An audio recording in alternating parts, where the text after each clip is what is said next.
ದಿನಕ್ಕೆ ಎಷ್ಟು ವಾಕ್ ಮಾಡ್ತಾ ಇದ್ದೀರಾ? ರೈಲ್ವೆ ಸ್ಟೇಷನ್ ಹತ್ರ 3 ಕಿಲೋಮೀಟರ್. 3 ಕಿಲೋಮೀಟರ್. ಸ್ವಲ್ಪ ಸ್ಪೀಡ್ ಆಗಿ ಮಾಡಿ. ವೀಕ್ಷಕರೇ, ನಾನು ನಿಮ್ಮ ರಾಕೇಶ್ ಆರುಂಡಿ. ಇವತ್ತು ನಮ್ಮ ಜೊತೆ ತುಂಬಾ ಸ್ಪೆಷಲ್ ಪರ್ಸನ್ ಇದ್ದಾರೆ. ಬಹಳಷ್ಟು ಸಾರಿ ನೀವು ಸೋಷಿಯಲ್ ಮೀಡಿಯಾನ ಸ್ಕ್ರಾಲ್ ಮಾಡ್ತಾ ಇದ್ರೆ ಅಥವಾ ಇನ್ಸ್ಟಾಗ್ರಾಮ್ನ ಅಬ್ಸರ್ವ್ ಮಾಡ್ತಾ ಇದ್ರೆ ಒಬ್ಬ ವೈದ್ಯರು ಈಗಾಗಲೇ ತುಂಬಾ ಸೆನ್ಸೇಷನ್ ಕ್ರಿಯೇಟ್ ಮಾಡಿಬಿಟ್ಟಿದ್ದಾರೆ.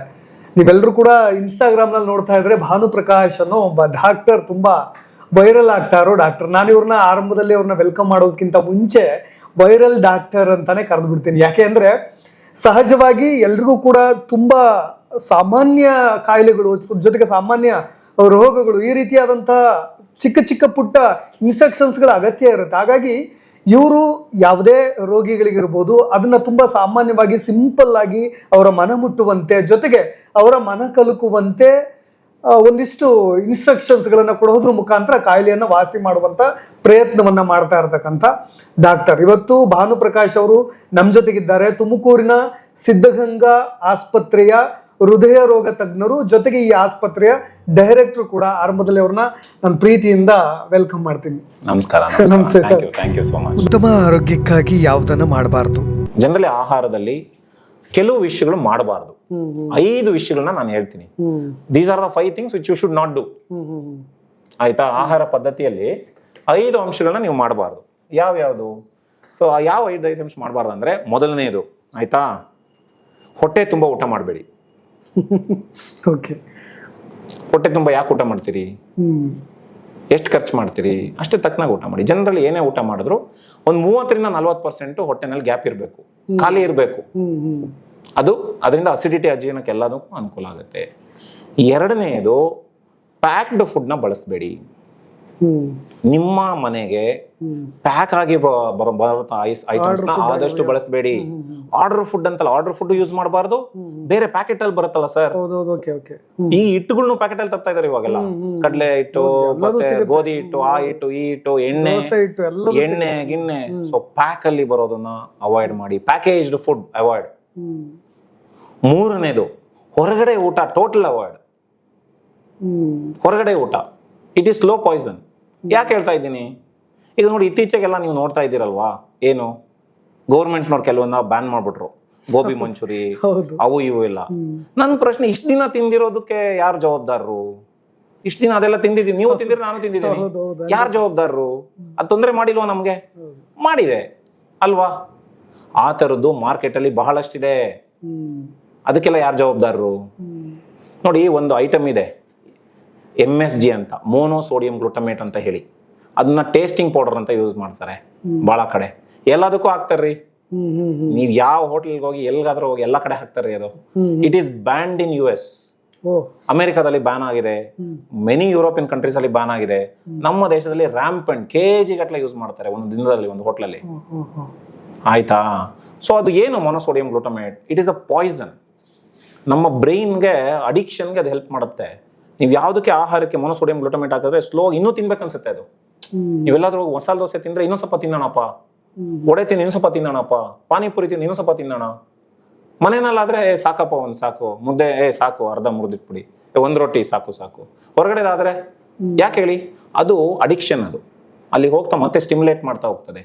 ಗ್ಲುಟಮೇಟ್ ಅನ್ನೋದು ಪಾಸಿಟಿವ್ ನ್ಯೂರೋ ಟ್ರಾನ್ಸ್ಮಿಟರ್, ಬ್ರೈನ್ ಅಲ್ಲಿ ಎಫೆಕ್ಟ್ ಮಾಡ್ತದೆ. So addicting, so dangerous. ಹಾಗಾಗಿ ಹೊರಗಡೆ ಫುಡ್ ತಿನ್ನಕ್ಕೆ ಹೋಗ್ಬೇಡಿ. ಆದಷ್ಟು ನಾನು ಮನೆ ಊಟ ಮಾಡಿ ನಾನು ಹೇಳ್ತೀನಿ. ಆಯ್ತಾ? ಸೊ 4ನೇದು, ಯಾವುದೇ ಆಹಾರ ಪ್ರೊಸೆಸ್ಡ್ ಅಂತ ಇದ್ರೆ, ರಿಫೈನ್ಡ್ ಅಂತ ಇದ್ರೆ, ಅಥವಾ ಪಾಲಿಶ್ಡ್ ಅಂತ ಇದ್ರೆ ದಯವಿಟ್ಟು ಬಳಸಕ್ ಹೋಗ್ಬೇಡಿ. ನಾವು ಬಳಸ್ತಕ್ಕಂಥ 90% ಆಹಾರ ಹಂಗ ಆಗ್ಬಿಟ್ಟಿದೆ, ಅದಕ್ಕೆ ಹೇಳ್ತಾ ಇದ್ದೀನಿ. ದಯವಿಟ್ಟು ಬಳಸಕ್ ಹೋಗ್ಬೇಡಿ. ರಿಫೈನ್ಡ್ ಆಯಿಲ್ ಅಂತ ಇರುತ್ತೆ, ಯಾವುದೇ ಆಗಲಿ ರಿಫೈನ್ಡ್ ಪ್ರೊಸೆಸ್ಡ್ ಏನಿದೆ ಇವನ್ನ ಬಳಸಕ್ಕೆ ಹೋಗ್ಬೇಡಿ. ಕಂಪ್ಲೀಟ್ ಸ್ಟಾಪ್ ಮಾಡ್ಬಿಡಿ. ಇವತ್ತಿಂದಾನೇ ಸ್ಟಾಪ್ ಮಾಡ್ಕೊಳ್ಳಿ. ಈ ಪ್ರೊಸೆಸ್ ಪ್ರಾಡಕ್ಟ್ಸ್ ಮೇಲೆ ಇರುತ್ತೆ ಸರ್, ನಾನು ಅಬ್ಸರ್ವ್ ಮಾಡಿಲ್ಲ sir. Everything that comes in with packet is processed ಅಷ್ಟೇ. ಫ್ಯಾಕ್ಟ್ರಿಗೆ ಹೋಯ್ತು ಅಂದ್ರೆ ಅದು ಪ್ರೊಸೆಸ್. ಬಿಸ್ಕೆಟ್ ತಗೊಳ್ಳಿ, ಬ್ರೆಡ್ ತಗೊಳ್ಳಿ, ಇನ್ನೊಂದು ತಗೊಳ್ಳಿ, ಮತ್ತೊಂದು ತಗೊಳ್ಳಿ, ಎಣ್ಣೆ ತಗೊಳ್ಳಿ, ಜಾಮ್ ತಗೊಳ್ಳಿ, ಜೆಲ್ಲಿಗಳು ತಗೊಳ್ಳಿ, ಕಂಪ್ಲೀಟ್ ಗಾನ್. ಆಮೇಲೆ ಕಡೆಯದಾಗಿ ನಾನು ಇನ್ನೊಂದು ಏನನ್ನ ಇದು ಬೇಡ ಅಂತ ಹೇಳ್ತೀನಿ ಅಂತಂದ್ರೆ, ಈ ಮಕ್ಕಳಿಗೆ ಎವ್ರಿ ಡೇ ಹಾರ್ಲಿಕ್ಸ್ ಕುಡಿಸ್ದೆ, ಬೋರ್ಮಿಟಾ ಕುಡಿಸ್ದೆ, ಅಥವಾ ವಿಮೆನ್ ಹಾರ್ಲಿಕ್ಸ್ ಕೊಡದೆ, ಅಥವಾ ಇನ್ನೊಬ್ರು ಹೋಗಿ ವಾಕಿಂಗ್ ಮಾಡ್ಬಂದು 2 ಬಿಸ್ಕೆಟ್ ತಿಂದೆ, ಬ್ರೆಡ್ ತಿನ್ಬಿಟ್ಟೆ. ಶುಗರ್ ಇರೋರು ಯಾವ್ದೋ ಹೋಗ್ಬಿಟ್ಟು ಮಾರಿ ತಿನ್ಬಿಟ್ಟೆ ಅಂತಾರೆ, ಹೌದಾ? ಹೌದು ಅದು ಹೆಮ್ಮಾರಿ, ಅದು ನೋಡಿದೀನಿ ನಾನು. Very dangerous. ಬಿಸ್ಕೆಟ್ಸ್ ಏನ್ರಲ್ಲಿ ಮಾಡಿರ್ತಾರೆ ಹೇಳಿ? ಬಿಸ್ಕೆಟ್ ಏನ್ರಲ್ಲಿ ಮಾಡ್ತಾರೆ? ಸಿಂಪಲ್ ಪ್ರಶ್ನೆ. ಜಾಸ್ತಿ ಗೋಧಿ ಅದನ್ನ ಬಳಸ್ತಾರೆ. ಸರ್ ಗೋಧಿ ಕೊಡ್ತೀನಿ ನನಗೆ ಬಿಸ್ಕೆಟ್ ಮಾಡ್ಕೊಡಿ ನೀವು. ಗೋಧಿ ಕೊಡ್ತೀನಿ ನನಗೆ ಬಿಸ್ಕೆಟ್ ಮಾಡ್ಕೊಡಿ ನೀವು. ಸಾಧ್ಯ ಇಲ್ಲ ಅಂತಾರೆ. ಆ ತರ ಮಾಡಕ್ಕಾಗಲ್ಲ. ಬಿಸ್ಕೆಟ್ ಅಲ್ಲಿ ಇರ್ತಕ್ಕಂಥದ್ದು 3 ಅಂಶಗಳು. ಯಾವುದೇ ಕಂಪನಿ ಇರ್ಲಿ, ಅದು ಏನೇ ಟೇಸ್ಟ್ ಇರ್ಲಿ, ವೇರಿಯೇಷನ್ ಆಗುತ್ತೆ ಅಷ್ಟೇ ಒಂಚೂರು ಆ ಕಡೆ ಈ ಕಡೆ ಇದಲ್ಲಿ.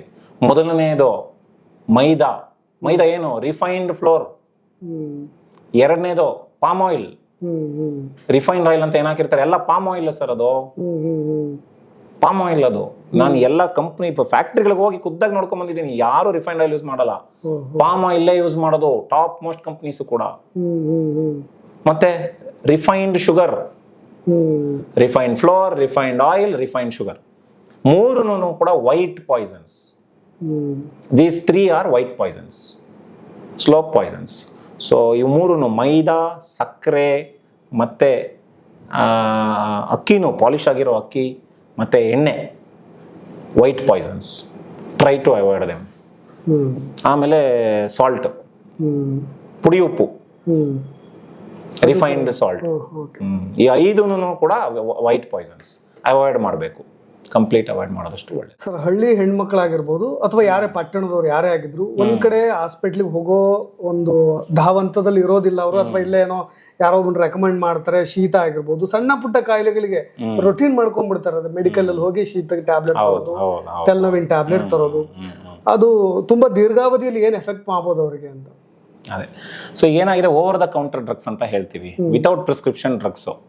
ಅವೆಲ್ಲ ಏನಾಗುತ್ತೆ, ನಾವು ಇತ್ತೀಚೆಗೆ ಏನಾಗ್ಬಿಟ್ಟಿದೀವಿ ಅಂದ್ರೆ, ನಮ್ಗೆ ಎಲ್ಲ ಇನ್ಸ್ಟೆಂಟ್ ಆಗಬೇಕು, ರಿಲೀಫ್ ಇನ್ಸ್ಟೆಂಟ್ ಆಗಿ ಎಫೆಕ್ಟ್ಸ್ ಬೇಕು. ಅದರಿಂದ ಏನಾಗೋಗ್ಬಿಟ್ಟಿದೆ, ಈ ತರ ಎಲ್ಲ ಆಗಿದೆ. ನೇಚರ್ಗೆ ಬಿಟ್ಬಿಟ್ರೆ ಯಾವುದೇ ಕಾಯಿಲೆ ಇದ್ರು, ಸಣ್ಣ ಪುಟ್ಟ ಕಾಯಿಲೆಗಳನ್ನ ಅದೇ ನೋಡ್ಕೊಳುತ್ತೆ. ಈ ಜ್ವರ ಬರ್ಲಿ, ನೆಗಡಿ ಬರ್ಲಿ, ಈಗ ನೆಗಡಿ ಒಂದ್ಸಲ ಬಂದ್ರೆ 5 to 7 days ಇದ್ದೇ ಇರುತ್ತೆ. ನೀವು ಮಾತ್ರೆ ತಗೊಂಡ್ರೆ 4 ದಿನಕ್ಕೆ ಹೋಗುತ್ತೆ, ಮಾತ್ರೆ ತಗೊಳ್ಳಿಲ್ಲ ಅಂದ್ರೆ 5 ದಿನಕ್ಕೆ ಹೋಗುತ್ತೆ. ಇಷ್ಟೇ ವ್ಯತ್ಯಾಸ, ಇಷ್ಟೇ ವ್ಯತ್ಯಾಸ. ಯಾಕೆ ತಗೋಬೇಕು? I don't take medicines. ನನ್ನ ಮಕ್ಳಿಗೂ ನಾನು ರೆಕಮೆಂಡ್ ಮಾಡಲ್ಲ. ಜ್ವರ ಬಂದ್ರು ಕೂಡ 3 ದಿನ, ಮೊದಲನೇ 3 ದಿನ ಯಾವುದೇ ಮೆಡಿಸಿನ್ಸ್ ತಗೊಳ್ಳೋ ಅವಶ್ಯಕತೆ ಇಲ್ಲ.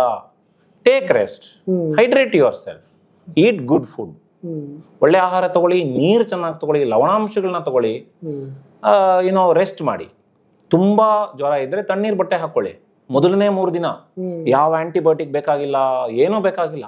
ತುಂಬಾ ಜ್ವರ ಇದ್ರೆ ಡೋಲೋ 650 ಸಿಂಪಲ್ ಮಾತ್ರೆ ತಗೊಂಡ್ರು ಸಾಕು, ಪ್ಯಾರಾಸಿಟಮಾಲ್ 650 mg ತಗೊಂಡ್ರೆ ಸಾಕು, ಅವಶ್ಯಕತೆ ಇಲ್ಲ. This is all unnecessary. ಏನಾಗುತ್ತೆ, ಈ ಕ್ಯುಮುಲೇಟಿವ್ ಎಫೆಕ್ಟ್ಸ್ ಇರುತ್ತೆ. ಈಗ ಒಂದು ಪೈನ್, ಮೈ ನೋವು ಅಂತ ಸುಮ್ಮನೆ ಹೋಗಿ ತಲೆನೋವು ಮಾತ್ರೆ ನುಂಗ್ದೆ, ಬೆನ್ನೋವು ಮಾತ್ರೆ ನುಂಗ್ದೆ, ಕಾಲು ನೋವು ಮಾತ್ರೆ ನುಂಗ್ದೆ ಮಾಡಿ ಒಂದು 5 ವರ್ಷ 10 ವರ್ಷ ಆದ್ಮೇಲೆ ಕಿಡ್ನಿ ಸಮಸ್ಯೆಗಳು ಸ್ವಲ್ಪ ಪ್ರಮಾಣದ ಶುರುವಾಗ್ತಾ ಹೋಗುತ್ತೆ. ಒಂದು ಸಣ್ಣ ಒತ್ತಡನ ಬಾಡಿ ತಡ್ಕೊಳ್ಳೋ ಶಕ್ತಿ ಕೂಡ ಇರೋದಿಲ್ಲ ಅವ್ರಿಗೆ, ರೆಸಿಸ್ಟೆನ್ಸ್ ಪವರ್ ಅನ್ನೋದೇ ಇರೋದಿಲ್ಲ. ಅದೆಲ್ಲ ಬರಬೇಕು ಅಂತಂತಂದ್ರೆ, ಮತ್ತೆ ಇವನ್ನೆಲ್ಲ ಎದುರಿಸ್ಬೇಕು ಅಂದ್ರೆ ಫಿಟ್ ಇರಬೇಕು, ವ್ಯಾಯಾಮ ಮಾಡಬೇಕು, ಒಳ್ಳೆ ಆಹಾರ ತಗೊಂಡ್ರೆ ಇವನ್ನೆಲ್ಲ ಎದುರಿಸ್ಬಿಡ್ಬೋದು. ನಾನು ಹೇಳದ್ನಲ್ಲ, 7 ದಿನದ 6 ದಿನ, 5 ದಿನ 4 ದಿನ ಅಷ್ಟೇ ಮಾತ್ರೆ ತಗೊಂಡ್ರೆ ಏನು ಬಹಳ ವ್ಯತ್ಯಾಸ ಇಲ್ಲ.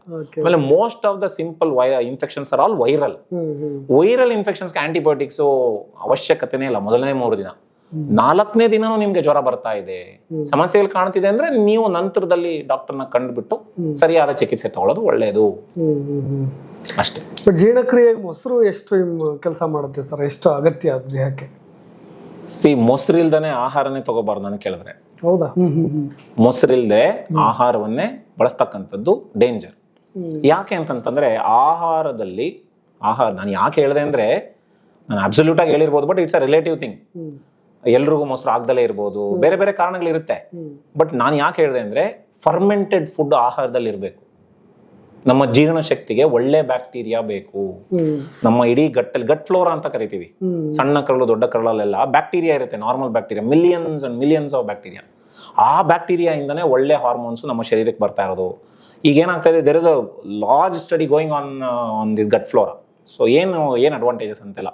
ಸೊ ಇದರಿಂದ ನಮಗೆ ಬೊಜ್ಜು ಕಮ್ಮಿ ಆಗುತ್ತೆ, ನಮ್ಮ ಮೆಮೊರಿ ಪವರ್ಗೆ, ನಮ್ಮ ಹೃದಯಕ್ಕೆ, ನಮ್ಮ ಲಿವರ್ ಎಲ್ಲದಕ್ಕೂ ಗಟ್ ಫ್ಲೋರ ಲಿಂಕ್ ಮಾಡ್ಬಿಡ್ತಾ ಇದ್ದಾರೆ ಇವಾಗ. ನಮ್ಮ ಇಮ್ಯುನಿಟಿ, ನಮ್ಮ ರೋಗ ನಿರೋಧಕ ಶಕ್ತಿಗೂ ಗಟ್ ಫ್ಲೋರಾನೇ ರಿಲೇಟೆಡ್. ನಾವು ಗಟ್ ಫ್ಲೋರ ಚೆನ್ನಾಗಿ ಇಟ್ಕೋಬೇಕು ಇವಾಗ. ಅದಕ್ಕೆ ಏನ್ ಮಾಡ್ಬೇಕು ಅಂತಂದ್ರೆ ಫರ್ಮೆಂಟೆಡ್ ಫುಡ್ ಎವ್ರಿ ಡೇ ತಿನ್ಬೇಕು ನಾವು. ಯಾವ್ಯಾವ ಫರ್ಮೆಂಟೆಡ್ ಫುಡ್? ಮೊಸರು ನಂಬರ್ 1, ಈಸಿಯಾಗಿ ಸಿಗ್ತಕ್ಕಂಥದ್ದು ಮೊಸರು. ಕಡಿಮೆ ಬಟ್ ಅಲ್ಲಿ ಏನ್ ಪ್ರಾಬ್ಲಮ್ ಮಾಡ್ತಿದೀವಿ ಅಂದ್ರೆ ಎಲ್ಲ ಪ್ಯಾಕೆಟ್ ಮೊಸರು ಯೂಸ್ ಮಾಡ್ತಾ ಇದೀವಿ ಅಲ್ವಾ. ಮನೆ ಮೊಸರು ಯೂಸ್ ಮಾಡಿ ಫ್ರೆಶ್ ಮೊಸರು ಬೆಳಿಗ್ಗೆ ಹೆಪ್ಪಾಕಿ ಸಾಯಂಕಾಲ ತಿನ್ನಿ, ಸಾಯಂಕಾಲ ಹೆಪ್ಪಾಕಿ ಬೆಳಗ್ಗೆ ತಿನ್ನಿ. ಸೊ ಪ್ರತಿದಿನ ಒಂದ್ ಬಟ್ಲು ಮೊಸರನ್ನ ತಗೊಂಡ್ರೆ ಯಾವ ಅಜೀರ್ಣನೂ ಕೂಡ ಬರೋದಿಲ್ಲ. ಕಾಲಕ್ರಮೇಣ ಇಂಪ್ರೂವ್ ಆಗ್ತಾ ಹೋಗ್ತದೆ. ಸಿಹಿ ಮೊಸರು ತಗೋಬೇಕು, ತುಂಬಾ ಹುಳಿ ಮೊಸರು ಆ ತರದೆಲ್ಲ ಬಳಸಕ್ ಹೋಗ್ಬೇಡಿ. ಸೊ ಒಂದು ಮೊಸರಲ್ಲಿದೆ, ಮಜ್ಜಿಗೆನಲ್ಲಿದೆ, ಮತ್ತೆ ಇಡ್ಲಿ ದೋಸೆ ಹಿಟ್ಟುಗಳು ನೆನೆ ಹಾಕಿ ಮಾಡ್ತಕ್ಕಂಥ ಫರ್ಮೆಂಟೆಡ್ ಹಿಟ್ಟುಗಳು. ಅದಾದ್ಮೇಲೆ ಉಪ್ಪಿನಕಾಯಿ ಮುಂಚೆ ಎಲ್ಲ ಫರ್ಮೆಂಟ್ ಮಾಡಿಡೋರು ನೋಡಿ, ಡಬ್ಬದಲ್ಲಿ ಪಿಂಗಾಣಿನಲ್ಲಿ ಇಟ್ಬಿಡಾರಲ್ಲ, ಫರ್ಮೆಂಟ್ ನಂಬರ್ 1 ಅದು. ವಿನೆಗರ್ ಇರುತ್ತಲ್ಲ, ವಿನೆಗರ್ ಅಲ್ಲಿ ಇರೋದು ಒಳ್ಳೆ ವಿನೆಗರ್. ಮತ್ತೆ ನೀವು ಯಾವ್ಯಾವ ಕೆಮಿಕಲ್ ಒಳ್ಳೆ ವಿನೆಗರ್ ಅಲ್ಲಿ ಇರ್ತಕ್ಕಂತಹ ಒಂದು ಅವೆಲ್ಲ ಫರ್ಮೆಂಟೆಡ್ ಫುಡ್ ಇರುತ್ತೆ. ಮತ್ತೆ ಬೇರೆ ಬೇರೆ ಕಡೆ ಬೇರೆ ಬೇರೆ ತರ ಫರ್ಮೆಂಟೆಡ್ ಫುಡ್ ಎಲ್ಲ ಇರುತ್ತೆ. ಸೊ ಎವ್ರಿ ಡೇ ಸ್ವಲ್ಪ ಪ್ರಮಾಣದಲ್ಲಿ ಫರ್ಮೆಂಟೆಡ್ ಫುಡ್ ತಗೊಂಡ್ರೆ ಅಜೀರ್ಣ, ಅಸಿಡಿಟಿಗಳು ಎಲ್ಲದಕ್ಕೂ ಕೂಡ ಬಹಳ ಒಳ್ಳೇದು. ಬೇಕೇ ಬೇಕು ಮೊಸರು. ಕೆನೆ ತೆಗ್ದಿರೋ ಮೊಸರು ಬಳಸಿ. ಸೊ ಇಂಪಾರ್ಟೆಂಟ್, ಒಂದು ಮನೆ ಮೊಸರು, ಫ್ರೆಶ್ ಮೊಸರು, ಕೆನೆ ತೆಗೆದಿರ್ತಕ್ಕಂತಹ ಮೊಸರು.